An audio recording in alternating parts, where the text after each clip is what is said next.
Привет, друзья, подписчики моего канала. Хочу представить вам, выложили облицовку аквакамина.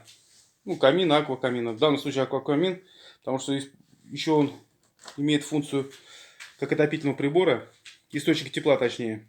Он камин с водяной рубашкой, поэтому называется аквакамин. Вот, облицовка выполнена таким образом.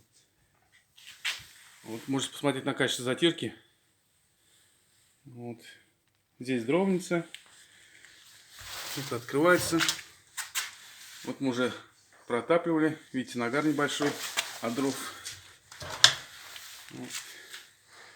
В перспективе заказчик планирует обшить верхний короб тоже искусственным камнем. Вот короб таким образом поднимается до потолка. Также выполнен дымоход аквакамина.